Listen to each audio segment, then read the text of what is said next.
August. Dear Danny, summer holidays are well and truly underway in Freaky. The weather has been hot, the sun has been very sunny, and I have to say, I'm kind of missing school. Wait, did I actually just write that? I'm going to have to lie down for a moment. I'll carry on writing once I've confirmed that my mind hasn't been taken over by one of Mum's inventions designed to turn me into a super nerd. I'm back, and I can't find any evidence of my mind having been tampered with, so I guess I genuinely do miss school a little bit. If you tell anyone I said that, I swear I'll tell your sister about that time you used her super expensive shampoo and panicked because you thought she'd noticed the bottle was half empty. So you refilled it with another bottle you found in the bathroom cupboard that looked similar but turned out to be blue hair dye. Her hair was blue all summer and she never did find out why. I know I shouldn't laugh, but... Like I was saying, it's hot and freaky. There's a hosepipe ban because it hasn't rained for 3 weeks, so Eric is safely in human mode at the moment.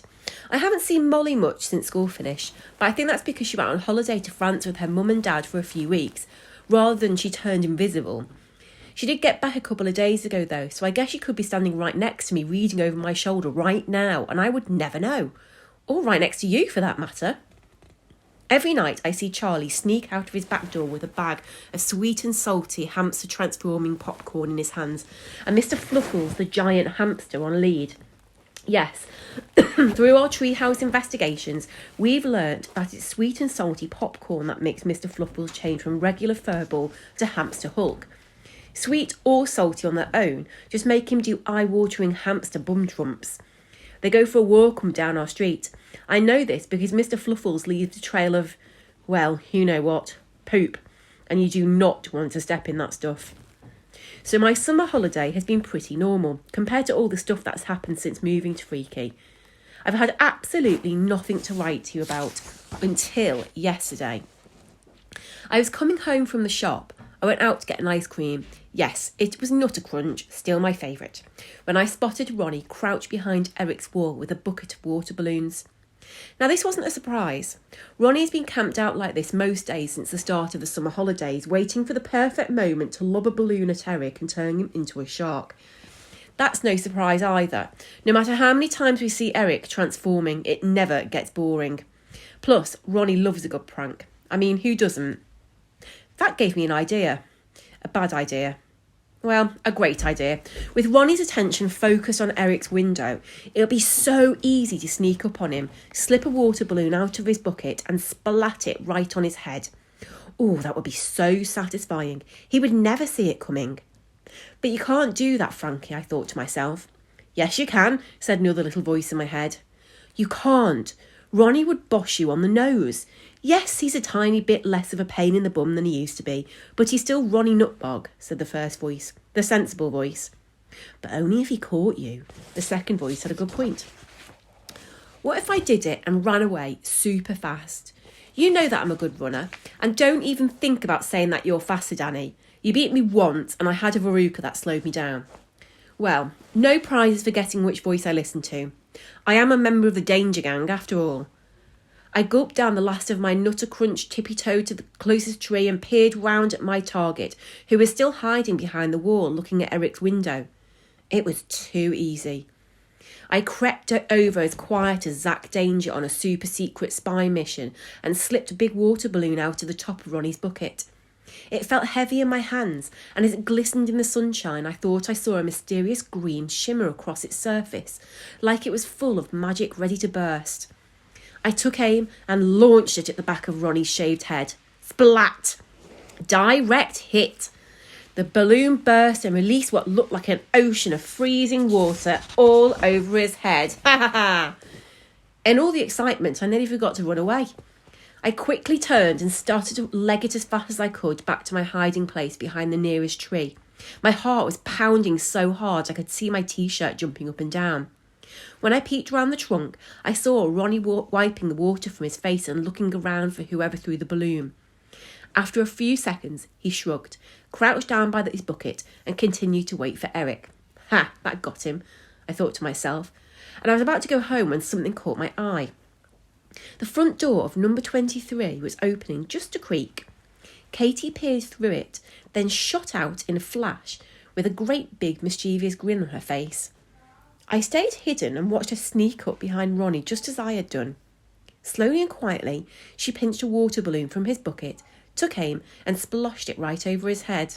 Ha! She must have seen me do it and thought it was a great idea. Katie might be small, but all that gymnastics practice means she can move really fast. She leaped back over her garden wall and ducked down flat before Ronnie could dry his eyes. "Whoever did that is dead meat," he growled. Well, I was about to go home again when I heard another splash. I turned to see what looked like Susie dive into a bush and Ronnie covered in another one of his exploded balloons. Next came Charlie. Splash. Even sweet little Molly popped out for a throw. She was invisible, of course, so Ronnie had no chance of seeing her coming. Splash. Then Jamelia took aim too. Splash. It was a total wipeout. Splash, splat, splosh. We all giggled from our hiding spots as dripping wet Ronnie lay defeated on the ground. That's when it happened. The freakiest thing I've seen since moving into this town, and you know that's saying a lot. Ronnie Nutbog started crying. I mean, forget sharks in the school pool and giant hamsters. This was truly bizarre. We all emerged from our hiding places and glanced at one another. I didn't know what to do. None of us did. Ronnie was the toughest kid in the whole school. None of us had ever seen him cry before. One by one, we slowly went over to him. "Sorry, mate, it was just a joke," I said, giving him a little nudge, but he carried on sobbing. "Yeah, we didn't mean to do it," added Katie, biting her lip. "You do stuff like that to us all the time, Ronnie. We just thought we'd give you a taste of your own medicine," said Charlie, but that just made Ronnie cry even louder. "Shh," Jamelia said, looking round. "If a grown-up hears you crying, then we're all in deep doo-doo." Aha! We all thought it at exactly the same time. Getting us in trouble was exactly what Ronnie was trying to do. There was no way he was really crying over a little bit of water on the hottest day of the year. Looking at the soaked grass was like looking at a crime scene. The victim, Ronnie Nutbog, lay in the middle. Around him were 6 guilty assassins: Katie, Susie, Charlie, Molly, Jamelia, and me. "I'm not pretending, they hurt," Ronnie wailed dramatically. But I was watching him closely and made out a tiny glimmer of a smile. The cheeky so-and-so was pretending. But the more he pretended to cry, the more the tears became real tears. You know that feeling when you pretend that something's so hard that it becomes real? That was what Ronnie was doing. "Keep it down or we'll be grounded for this," I hissed. "Stop being a baby," Susie snapped. Ronnie stopped crying suddenly. "Phew. Why did you call me that?" he said, sniffing.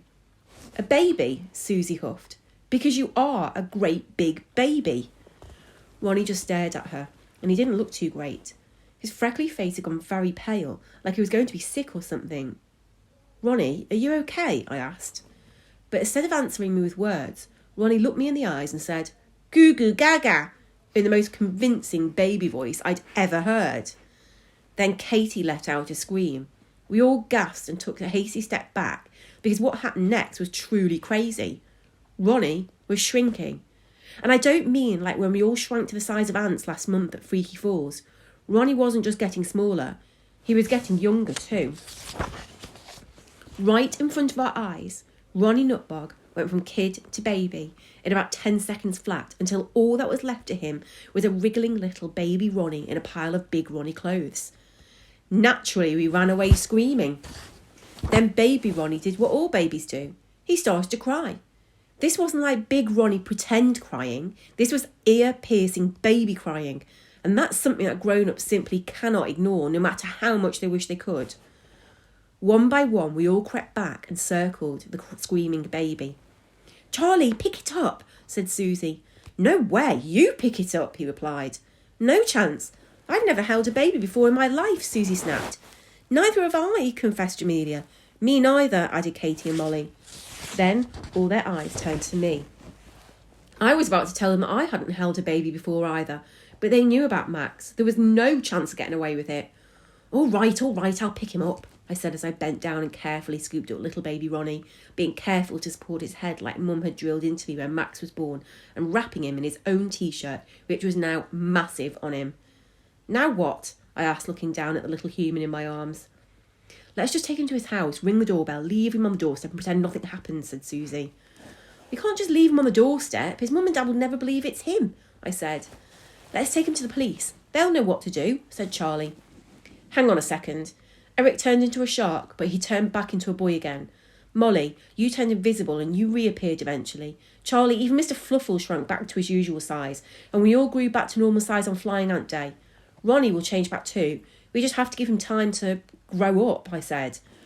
First, I think it might be time to change his nappy, said Susie, holding her nose. He's not wearing a nappy, I said. As soon as Susie spoke, the smell of baby Ronnie's poop seemed to fill the entire street. We all gagged and heaved. He can use one of Max's nappies. Let's get him to my house quick, I choked. We ran back to mine and sneaked in through the back door and into the kitchen, hoping Mum and Dad wouldn't notice.